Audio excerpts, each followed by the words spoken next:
It is time to bring back asylums. That was the startling headline in the Wall Street Journal recently, and it reflects a growing movement across the country as cities and states grapple with growing numbers of homeless people, more than 20% of whom are mentally ill.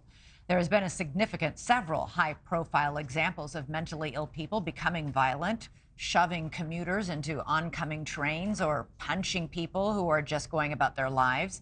Those attacks are rare, but they are disturbing, and they are fueling a growing debate now about whether it is humane and legal to force mentally ill people into hospitals, and whether it's time to bring back the big mental hospitals that were once the norm decades ago. NewsNation's Brooke Shafer joins us now with more on this growing debate. Hey, Brooke.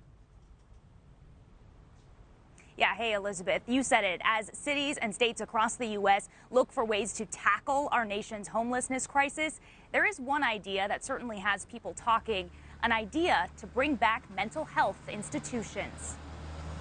That's what he's going to do. He just clocked him. The videos are startling. A man punched sitting outside a Hollywood restaurant. A young girl attacked on her way to school. On the subway in New York, a woman yanked by her hair and shoved by a person seen yelling and ranting on camera. And another subway incident that made national headlines. Jordan Neely died after being put in a chokehold after witnesses said Neely became hostile and aggressive. The 24-year-old who restrained him was charged with manslaughter. But each of these videos highlights an incident with someone not only homeless, but believed to be suffering from a mental illness. Not everyone who's homeless is mentally ill, but many people who are homeless are mentally ill. Dr. Arthur Kaplan is the director of the Division of Medical Ethics at NYU's Grossman School of Medicine, and he's part of a growing community that believes the answer to America's mental health problem, including with the homeless, lies in a way in our past. I do think we need to start to think about reopening some of our mental institutions,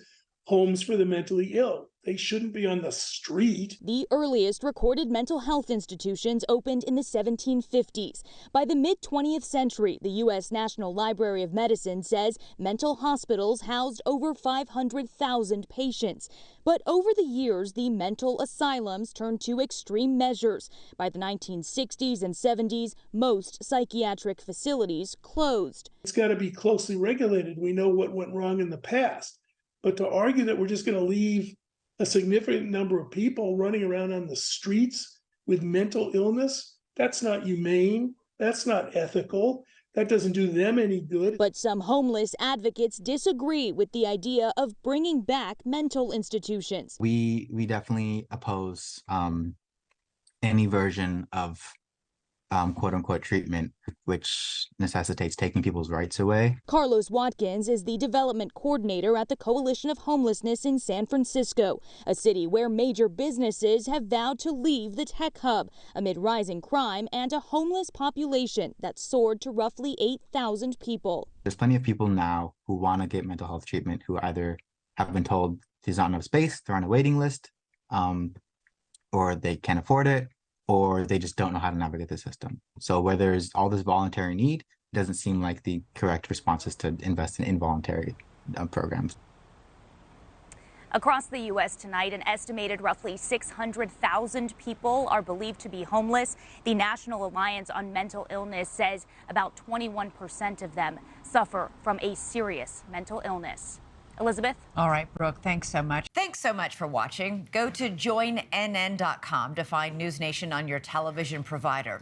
And don't forget to click the red subscribe button below to get more of NewsNation's fact-driven, unbiased coverage.